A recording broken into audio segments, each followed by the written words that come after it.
Bonjour mesdames, mesdemoiselles et messieurs, vous qui avez l'habitude de nous suivre sur Yegle TV, nous avons l'honneur et le plus grand plaisir de recevoir M. Djibou Souaré, président du conseil départemental de Goudiri, honorable député et rapporteur de la commission des finances à l'Assemblée nationale. Comme je vous le dis, c'est dans le cadre donc, de notre émission du jour, l'invité du jour. Djibou, bonjour. Bonjour M. Timera. Dis-moi, comme l'occasion donc fait de la ronde, il est question aujourd'hui de diagnostiquer un peu ou en profondeur par rapport à l'actualité du jour, qui est la prestation donc, de serment du président de la République, Macky Sall, pour son second mandat. Et aujourd'hui, avec ce que vous avez pu voir et assister, si vous avez quelque chose à nous dire, vous nous diriez quoi au juste? Merci M. Timera. Je voudrais tout d'abord commencer par vous remercier de m'avoir invité et vous encourager en tout cas pour tout ce que vous êtes en train de faire.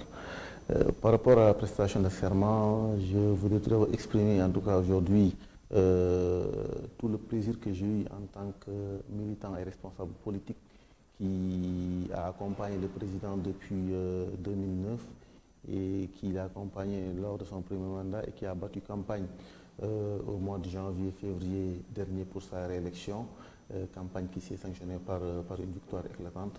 Je voudrais exprimer donc tout le plaisir, en tout cas une émotion forte que j'ai ressentie en tout cas aujourd'hui pour le travail qui a été accompli et surtout aussi cette prestation de serment-là en tout cas parachève en tout cas la confiance que les Sénégalais ont exprimée à M. le Président de la République.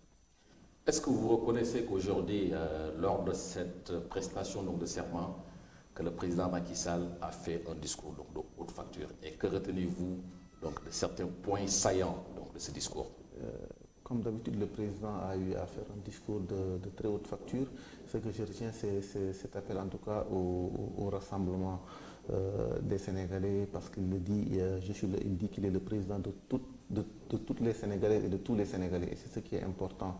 C'est qu'à un moment donné, ainsi fonctionne la démocratie. Il y a un moment où des ambitions s'affichent, mais après, bon, si le suffrage universel s'exprime, donc nous devons tous en tout cas faire bloc derrière celui qui a été élu, en l'occurrence le président Macky Sall. Et c'est ce que j'ai retenu, c'est cet appel au rassemblement, parce qu'on sent nettement une volonté de transcender les clivages politiques et de prendre en tout cas en charge les préoccupations des Sénégalais. Autrement, il tient vraiment donc à son dialogue politique. Il tient à son dialogue politique parce qu'il est important, après une élection quand même, d'appeler au rassemblement. Et je pense que depuis en tout cas la proclamation officielle des résultats par la Commission nationale de recensement des votes et par la suite par le Conseil constitutionnel, le président n'a pas cessé encore d'appeler les Sénégalais au dialogue, parce qu'il est important à un moment donné dans un pays en développement comme le Sénégal que tout le monde s'y met, qu'on travaille tous, qu'on tire tous dans le même sens pour qu'on puisse en tout cas atteindre les objectifs de développement. Et dans son discours aussi, l'on peut retenir, M. Djibou Souaré, que le président a promis donc, des mesures fortes, voire même donc, des réformes donc, par rapport à la gouvernance durant donc, ces 5 prochaines années, à savoir l'apport du législatif donc, dans l'exécutif pour harmoniser un tout petit peu. Donc qu'est-ce qu'on peut diagnostiquer ou bien qu'est-ce que ça sous-entend en fait? C'est toujours dans le temps, je pense que le président a le souci d'associer en tout cas toutes les institutions à la marche du pays. Lors du dernier référendum, je pense que, comme vous pouvez le constater, lors du dernier référendum, l'Assemblée nationale a eu de nouvelles prérogatives en termes de contrôle des politiques publiques. Donc il est important que l'Assemblée puisse jouer pleinement son rôle à ce niveau-là. Et je pense que les réformes qui doivent être entreprises par l'Assemblée nationale, c'est en tout cas de se doter des moyens humains et techniques pour pouvoir en tout cas jouer pleinement le rôle qui lui est assigné. Et je pense que le président de la République, qui est la première institution du pays, tient vraiment à ce que l'Assemblée nationale et les autres institutions aussi jouent leur partition, parce qu'il est important dans une démocratie quand même que ces institutions-là puissent jouer pleinement leur rôle. Donc une Assemblée nationale est quelque chose de très très important dans un pays. On est dans une Assemblée qui fonctionne avec des députés. Moi, je suis député depuis 7 ans maintenant, 12e et 13e législature. J'ai vu des collègues parlementaires motivés qui se battent tous les jours, en tout cas au niveau de notre institution, pour en tout cas relayer les doléances des populations, pour contrôler les politiques publiques à travers les différentes lois de finances. Bon, maintenant, ce qui reste à faire, c'est vraiment de doter l'Assemblée nationale de moyens humains. Quand je parle de moyens humains, aujourd'hui, à l'Assemblée, bon, il y a eu des améliorations certes depuis la 13e législature avec des assistants parlementaires, mais il est important quand même qu'on renforce ce volet moyens humains pour qu'il y ait des cadres, que les députés soient vraiment entourés de cadres compétents dans tous les domaines pour qu'ils puissent éclairer en tout cas nos décisions et que l'Assemblée puisse, comme je l'ai dit tantôt, jouer pleinement son rôle. Hormis cela, le président a mis également l'accent sur un programme de logement, et tout en décrétant également une tolérance zéro à l'endroit des spéculateurs fonciers.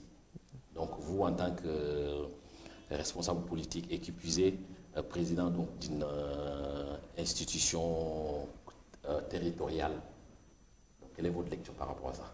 Le président a toujours eu le souci de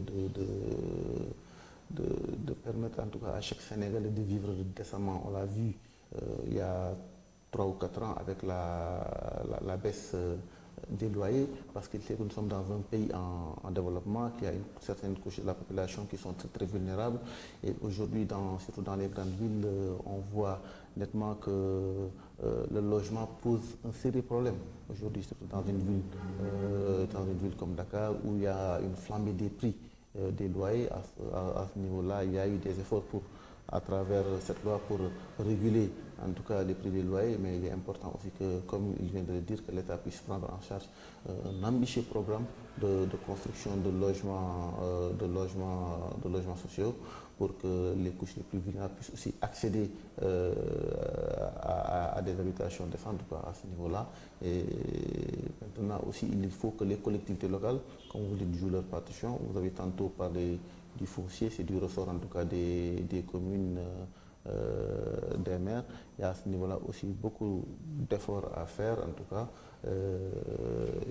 Et l'État aussi doit aider les collectivités locales à avoir davantage de moyens pour pouvoir, comme dans les pays développés, prendre en charge le logement à travers la construction aussi de logements sociaux au niveau des collectivités, par les collectivités territoriales. On reste toujours dans le chapitre Djibo, pour aborder toujours par rapport au discours du président. Il a aussi parlé de zéro déchet au Sénégal. Donc autrement, son vœu ou son désir le plus cher aujourd'hui, c'est que le Sénégal soit propre. Est-ce que vous, au niveau des collectivités locales, vous êtes prêts à accompagner le président par rapport à cette intention, ou plutôt à ce vœu qu'il a exprimé? Il le faut. Et en plus, c'est la compétence des collectivités territoriales, c'est la compétence des communes. Aujourd'hui, c'est vrai que c'est un vrai problème. Dans nos villes, dans nos villages aujourd'hui, il se pose vraiment un problème de salubrité. Donc, de ce point de vue-là, il va falloir vraiment que tout le monde s'y mette. Je pense que le président de la République, qui est la première institution aujourd'hui, en tout cas, nous a indiqué la voie. Maintenant, c'est à toutes les instances, à toutes les institutions du pays de suivre cela, et les communes qui sont compétentes d'ailleurs pour cela doivent aussi jouer pleinement leur partition. Et à ce niveau-là, souvent, ce que je dis, au niveau des collectivités territoriales, il se pose des problèmes de moyens. Les compétences sont transférées, mais souvent, beaucoup de collectivités territoriales sont confrontées à des problèmes de moyens. Et à ce niveau-là, c'est ce qu'il faut revoir. Il y a un pas qui a été fait avec l'acte 3, la décentralisation, la première phase. J'espère que dans la seconde phase aussi, que les collectivités auront assez de moyens, en tout cas, pour jouer leur rôle et répondre aux attentes des populations, en tout cas le plus que possible, quoi. Et à ce niveau-là aussi, nous autres, moi je suis président du conseil départemental, comme les maires sont aussi interpellés par rapport à ça, pour en tout cas permettre à ce qu'on ait des villes et des villages propres. Est-ce concrètement, avec ce discours du président de la République pour les 5 ans à venir, est-ce qu'on peut dire que tout ce qu'il a dit quelque part, c'est des vœux pieux, ou bien c'est du concret, selon vous? pense que c'est du concret parce que bon, il en est à son deuxième mandat et je pense que lors du septennat, il y a quand même beaucoup de choses qui ont été réalisées. Le président a un bilan et c'est grâce à ce bilan-là, en grande partie, qu'il a été réélu par les Sénégalais. Ce que nous avons vu ces années-là, c'est des améliorations dans tous les domaines de la vie économique et sociale. Et moi qui viens d'une zone rurale, je peux le dire, en termes d'accès aux infrastructures sociales de base, il y a eu beaucoup de choses qui ont été faites, même s'il reste encore beaucoup à faire. Et je pense que c'est grâce à cela que les populations ont eu confiance, encore une fois, au président de la République. Donc, comme disait Wolof, beaucoup. Je pense qu'aujourd'hui, on ne peut pas dire que ce sont des vieux pieds. C'est du concret. Les Sénégalais ont vu du concret et en redemandent plus d'ailleurs. Et c'est ce qui, à ce niveau-là, il va falloir en tout cas, comme dirait l'autre, accélérer la cadence en tout cas pour répondre rapidement aux préoccupations des Sénégalais. Le président a beaucoup parlé aussi de la jeunesse parce que je pense aujourd'hui, l'enjeu aussi, c'est la jeunesse. Aujourd'hui, dans nos villes, dans nos villages, dans les grandes villes comme Dakar, on est confronté à un problème de chômage chronique. On est confronté au chômage des jeunes diplômés et aux métiers informels qui ne permettent pas aux jeunes, en tout cas, de joindre les deux bouts. Dans les zones rurales comme chez nous aussi, c'est le même problème. Aujourd'hui, il y a le phénomène de l'immigration clandestine. Chez nous, dans la région de Tambacounda, le département de Goudiri, Bakel et ailleurs, on a subi beaucoup de pertes. Des jeunes qui sont partis à l'aventure et qui ne sont plus revenus. Certains sont restés dans le désert, d'autres dans la Méditerranée. Donc, c'est un vrai problème aujourd'hui. Et ce que j'ai senti aujourd'hui, c'est que le président a mesuré, en tout cas, tout ce qu'il faut, en tout cas, l'enjeu du moment, c'est le chômage des jeunes, c'est l'emploi des jeunes. Et je pense aujourd'hui, on l'a vu aussi dans son discours, il dit que la jeunesse est une surpriorité pour lui. Et je pense que dans le cadre de ce quinquennat-là, nous allons tous travailler avec lui à trouver des solutions pour répondre aux attentes de la jeunesse sénégalaise, surtout sur les questions d'emploi. Est-ce que vous êtes d'avis avec ce que le président des conseils constitutionnels, en l'occurrence Pape Omar Sarro, a dit aujourd'hui, en disant que les politiques gagneraient à respecter donc, les citoyens sénégalais, le peuple sénégalais? Vous êtes d'avis avec lui? La vocation de nos politiques, c'est de respecter les citoyens, parce que ce sont les citoyens qui élisent les maires, le président, les députés et autres. Donc, à ce niveau-là, je pense vraiment que ça va de soi. Ça va de soi. Et nous devons, nous autres hommes politiques, en tout cas, travailler chaque jour pour répondre aux attentes des populations, rester à l'écoute des citoyens, des populations sénégalaises. Donc, on est là pour ça. Donc, on n'est pas là que pour les honneurs ou autres là. Non, on est là pour remplir, en tout cas, pour atteindre un objectif, travailler avec les populations. On est là pour répondre aux attentes des populations. On est là, on a soumis un programme, qu'on soit maire, député ou autre, on soumet aux populations un programme et on est tenu de respecter ce programme-là. On est tenu de travailler pour en tout cas répondre aux attentes des populations et tenir nos promesses. Donc ça va de soi. Par rapport aux attentes donc, des populations, je pense qu'avec ce nouveau mandat que le président donc, vient d'entamer aujourd'hui, vous ne pensez pas que donc, la demande elle est forte? Oui, la demande est très forte parce que, comme je l'ai dit tantôt, nous sommes dans un pays à développement. Nous sommes dans un pays en développement où il y a énormément de problèmes sociaux. Mais je pense que lors du premier septennat, quand le président est arrivé au pouvoir en 2012, il avait trouvé le pays dans une situation difficile, pour ne pas dire catastrophique. Sur le plan économique, il a pu en tout cas travailler à assainir le cadre macroéconomique. Tout le monde voit aujourd'hui qu'on vote un budget qui tourne autour de 4 000 milliards. Donc le taux de croissance aujourd'hui est autour de 7% pour 2019. Les prévisions, c'est 6,9%. Donc on a réduit aussi le déficit public. Donc de ce point de vue-là, on a assaini le cadre macroéconomique et il y a eu des programmes sociaux pour aussi soulager les populations à travers les bourses sociales, à travers la gratuité de la dialyse, à travers la CIMU et d'autres programmes, en tout cas, qui ont été mis en place pour soulager les populations. Donc bon, maintenant Rome ne s'est pas fait en un jour comme dirait l'autre, mais comme je dis, dans le cadre de ce quinquennat-là, il faut aller beaucoup plus loin et surtout le problème de l'emploi des jeunes. Donc, si je vous suis parfaitement, donc vous voulez dire que ce quinquennat s'inscrit donc dans un contexte donc du genre, comme vous l'avez l'habitude de lire avec vos slogans, le temps de l'action. Le temps de l'action, on est dans la continuité. C'est le temps de l'action. Je pense que le président de la République est dans l'action depuis 7 ans. Nous qui l'accompagnons, nous sommes dans l'action depuis 7 ans. Maintenant, on est dans la continuité. Et nous devons peut-être redoubler d'efforts parce que comme vous l'avez dit tantôt, les attentes sont très très fortes, on situe des problèmes un peu partout. Donc dans un pays en développement, ce n'est pas du tout évident, les urgences sont un peu partout. Donc à ce niveau-là, il faut redoubler d'efforts pour répondre aux attentes des populations.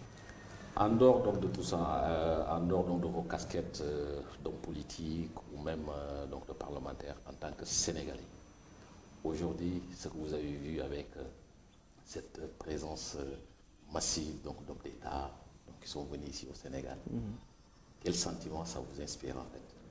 Un sentiment de fierté. Nous sommes au Sénégal, c'est un pays en développement, c'est un pays où il y a une tradition démocratique, c'est un pays qui est aujourd'hui une référence en matière de démocratie. Malgré les soubresauts, les Sénégalais, en tout cas, comme on l'a vu lors des dernières élections, le Sénégal est un pays pacifique. Les Sénégalais sont des personnes pacifiques, donc qui votent, qui élisent un président, qui élisent en tout cas un député ou un maire, et après qui demandent tout simplement à ce que les projets et programmes qui leur ont été soumis soient respectés. Et j'ai senti aujourd'hui, avec la présence massive de ces chefs d'État-là, qu'en tout cas le Sénégal aujourd'hui, sur le plan diplomatique, le Sénégal rayonne, le Sénégal a un aura et nous devons tous travailler dans le sens en tout cas d'améliorer tout cela et de continuer cette tradition républicaine qui a été instaurée depuis les indépendances. Voilà, on va parler un peu de politique. Ces temps derniers, il y avait un bruit donc, qui enflait dans le landerneau politique. Soit dit en passant, il faut dissoudre l'Assemblée nationale, organiser donc des élections anticipées et faire donc, le couplage donc, des législatives au local, pour ou contre. Moi, dans l'absolu, je ne vois pas la raison pour laquelle on pourrait dissoudre l'Assemblée nationale. Aujourd'hui, le président élu a une majorité confortable avec le Benno Bokk Yakaar au niveau de l'Assemblée nationale. Je ne vois pas de raison politicienne aujourd'hui pour dissoudre l'Assemblée nationale. Bon, certains disent qu'il faut dissoudre pour harmoniser avec l'élection présidentielle, et puis moi je ne vois pas ça. Bon. Maintenant, il y a des élections locales qui sont prévues. Donc, les élections législatives sont prévues en 2022, l'élection présidentielle en 2024. Dans l'absolu, moi je suis pour le respect du calendrier républicain. S'il y a maintenant un consensus, peut-être un consensus national, pour proroger le mandat de 2022 jusqu'à 2024, pourquoi pas, mais à condition qu'il y ait un consensus. Encore une fois, je suis pour le respect du calendrier républicain. 2022-2024 pour harmoniser, parce que 2024, il y aura un nouveau président et qui certainement aura besoin aussi d'une majorité. Et comme c'est un quinquennat, après l'élection présidentielle, qu'on procède à l'élection législative, et comme ça, les Sénégalais auront l'occasion de donner ou de ne pas donner une majorité au futur président élu. Donc à ce niveau-là, c'est ma position. Mais je dis encore une fois que moi, je suis pour le respect du calendrier républicain. Jimo est pour le respect du républicain. Tout à fait. Maintenant, parlons de Goudiri. Voilà, comme vous êtes donc le président du conseil départemental donc, de Goudiri.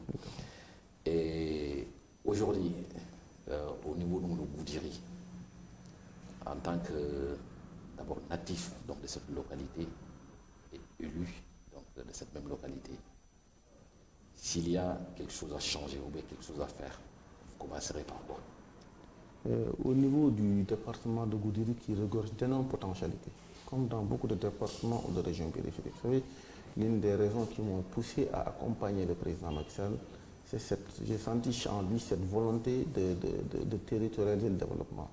de permettre à ces zones rurales de bénéficier d'infrastructures sociales de base. Je l'ai dit tantôt, il y a des choses qui ont été faites, mais il reste beaucoup de choses à faire encore.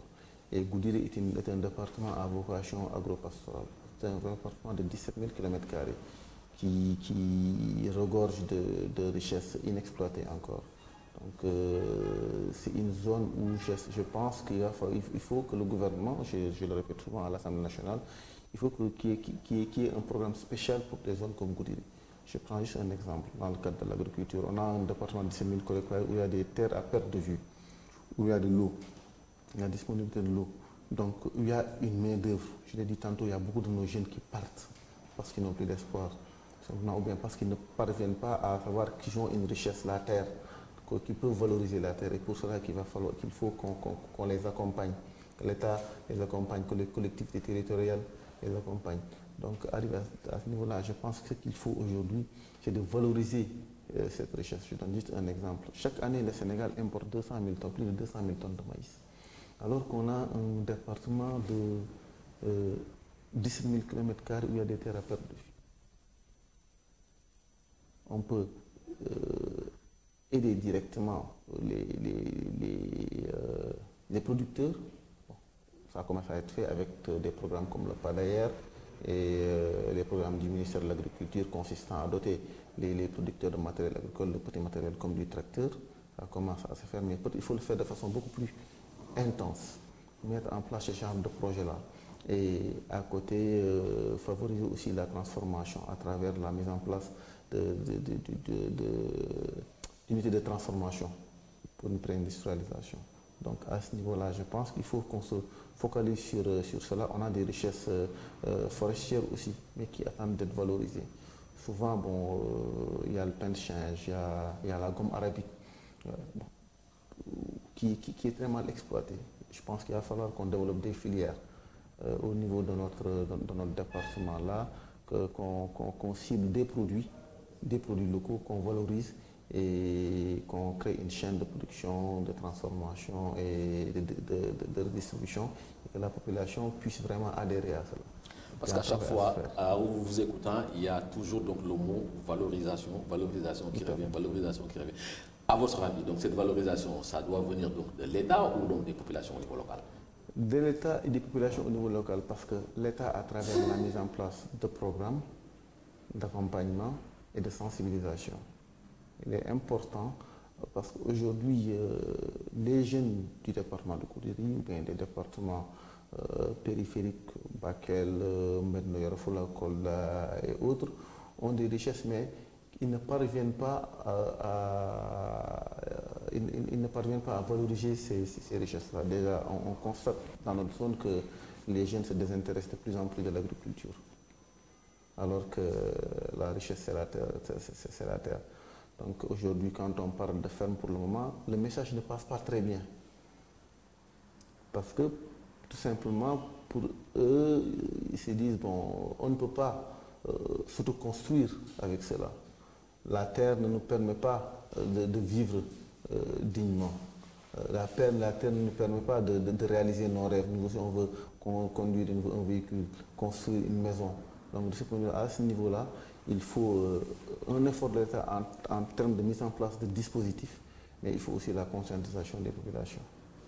Donc là, vous donnez raison à Luis Farrakhan qui dit que l'Afrique est assise sur une mine d'or en train de tendre la main. Tout à fait. C'est ce qui se passe chez nous.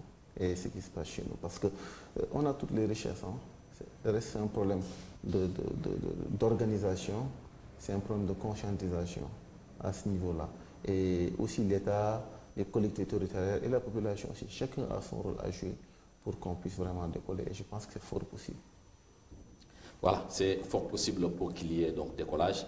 Mais dis-moi, aujourd'hui, vous ne pensez pas aussi que les jeunes, en dehors donc, de tout ça, ils ont besoin donc, de formation, tout à fait. Voilà, donc, et tout ce qui s'ensuit. Bon, d'ailleurs, pendant la campagne, je crois que le président a inauguré donc, un centre. Est-ce que vous pouvez nous parler un peu de ce centre-là? Il y a un centre qui est en cours, qui est en construction. Le centre n'est pas encore terminé à Goudiri, qui sera dédié au métier de l'agriculture. Bon, comme je l'ai dit, le président a a pris conscience en tout cas de ces enjeux-là. Donc il a procédé à la pose de la première pierre donc de ce centre-là, ou bien c'est... Non, non, il n'y a pas eu d'inauguration à Goudiri. Hein. La première pierre a été posée depuis, c'est en construction. Okay. Donc, mais le centre n'est pas encore terminé. Je pense que ça va aller dans 2 ou 3 mois. Parce que les travaux ont vraiment avancé à ce niveau-là, ils y sont encore. Donc à ce niveau-là, je pense que très bientôt le centre sera fonctionnel. Mais c'est dire l'importance aussi de la formation. Il est important quand même que les jeunes soient formés. Donc aujourd'hui, peut-être qu'on a un problème. Le système éducatif sénégalais n'est peut-être pas adapté en tout cas à nos besoins, aux défis que nous devons en tout cas relever à ce niveau-là. Donc aujourd'hui, en termes de formation, la formation professionnelle au métier de l'agriculture, au métier de l'élevage, au métier des mines, on doit développer ce genre de formation, en tout cas pour avoir des techniciens agricoles qui vont nous permettre d'améliorer en tout cas la production agricole dans ces zones-là. Et ça va en tout cas favoriser en tout cas la lutte contre le chômage aussi. Parce que la formation permet aussi aux jeunes de prendre conscience qu'avec l'agriculture, avec la pêche, avec l'élevage, qu'on peut se développer, qu'on peut innover et puis qu'on peut avoir des revenus, qu'on peut tirer des revenus de ces activités-là. Et c'est extrêmement important. Parce que dans toute activité, si la formation n'est pas là, la productivité ne suit pas. Donc c'est à ce niveau-là qu'il faut aussi mettre le focus. Formation, emploi, ça va ensemble. Il y a quelque chose qui m'a échappé, je pense, donc je vais rebondir donc sur ça tout à l'heure. Vous avez dit que le choix que vous avez porté sur Macky Sall en l'accompagnant, c'est par rapport à sa vision pour sa politique donc, de territorialisation. Est-ce qu'aujourd'hui, en tant que responsable au niveau donc, de Goudiri, vous sentez qu'avec cette politique, votre zone est prise en compte? Je donne des exemples concrets. En termes d'accès aux infrastructures sociales de base, dans le département de Goudiri, il y avait que deux, à part Goudiri, Kochari qui sont sur la nationale, il y avait que 2 villages électrifiés. Aujourd'hui, il y a 29 villages qui sont en cours d'électrification. Et lors de la campagne, le président a promis l'électrification de plus de 70 villages. Et comme on dit, parce qu'on passe de 2 à 29 villages électrifiés. Et donc les 29 sont électrifiés, donc 70 après. Pour l'enclavement, il y a plus de 400 km de pistes qui ont été réalisées à travers les différents programmes de l'État. Donc le président récemment disait qu'avec le PUDC, nous allons avoir 1300 km de pistes qui va régler les problèmes d'enclavement dans notre zone. On a 400 km de villages, 400 km de pistes qui ont été réalisées. Il y a des forages qui ont été réalisés à travers le PUDC. Donc, de ce point de vue-là, on peut dire que les postes de santé ont été multipliés aussi. Donc, il reste beaucoup de choses à faire parce qu'aussi on part d'une situation, on part de loin, comme je dis. Il n'y avait pratiquement rien, donc en un certain an, il est venu, il y a eu des améliorations. Maintenant, on demande plus, on demande tout simplement à ce qu'on accélère les choses, à ce que, en tout cas, qu'on y aille de façon beaucoup plus intense, parce que ça attend à l'échelle d'une commune, par exemple, de 15 villages, si on électrifie 4 ou 5 villages, il y a 7, 8, 9 villages qui ne sont pas électrifiés. Et pour eux, le développement n'est pas encore venu à eux. Donc, de ce point de vue-là, c'est à ce niveau-là qu'il va falloir booster ces programmes-là, comme le PUDC, là, pour vraiment qu'on ait une électrification universelle, qu'on ait un accès universel à l'eau potable dans tout le pays, dans tous les départements du Sénégal. Je pense que c'est à ce niveau-là qu'il faut mettre le focus. Mais je dis que comme je l'ai dit tantôt, c'est l'une des raisons pour laquelle moi je vais suivre le président et je ne regrette pas parce que on commence à voir le bout du tunnel. Donc l'espoir est permis. L'espoir est permis et nous sommes des acteurs, nous sommes là, nous sommes des acteurs politiques, des hommes politiques. On se bat tous les jours pour la réalisation de ces promesses électorales. Donc, de ce point de vue-là, à chaque fois que nous avons l'occasion, nous le rappellerons au président de la République, nous le rappellerons aux membres de son gouvernement, à tous les directeurs, à tous ceux qui sont en tout cas chargés d'exécuter les projets et programmes de l'État. Nous sommes là pour ça en représentant du peuple. Nous ne croisons pas les bras, nous sommes des acteurs, on se bat. Il nous est revenu donc des informations de part de sources qui sont déployées au niveau de Goudiri, que pendant la campagne de la présidentielle passée, vous avez mouillé donc le maillot. Jusqu'à ce que donc, le président lui-même se rende compte que vous avez mouillé donc, le maillot. Est-ce qu'on peut s'attendre vraiment donc, à ce que vous soyez consulté avec le nouvel attelage gouvernemental qui va s'installer? Ce sont les prérogatives du président de la République. Je pense que le président de la République, c'est que depuis 2012, en tout cas, au Goudiri, nous avons remporté toutes les élections. Et il sait que Goudiri est une zone vraiment qui est avec lui, qui l'a accompagné et qui continuera, Inch'Allah, de l'accompagner. Et maintenant, au-delà même de ce gouvernement, comme il l'a dit dans le positionnement des responsables, pas que moi, des responsables du département de Goudiri, nous demandons au président de porter une attention particulière à ça. On a des cadres aussi qui peuvent occuper tous les postes à tous les niveaux. Donc nous invitons le président de la République à porter une attention particulière à Goudiri, à la région de Tambacounda, pas que Goudiri, Bakel, Koupentoum, Tambacounda, qui regorge de cadres, donc et des jeunes cadres talentueux, compétents, qui aussi méritent vraiment d'être associés aux prises de décision. Et pour être associé à cela, il faut être à un certain niveau. Donc nous demandons vraiment la promotion des cadres de la région naturelle du Sénégal oriental, de la région de Tambacounda et du département de Goudiri. Et j'espère que donc le message sera entendu. Nous espérons que le message sera entendu et nous comptons sur le président de la République en tout cas. Voilà, Djimo, peut-être qu'il ne nous reste pas beaucoup de minutes parce qu'on part pour 30 minutes. Bon, peut-être qu'en question subsidiaire aujourd'hui,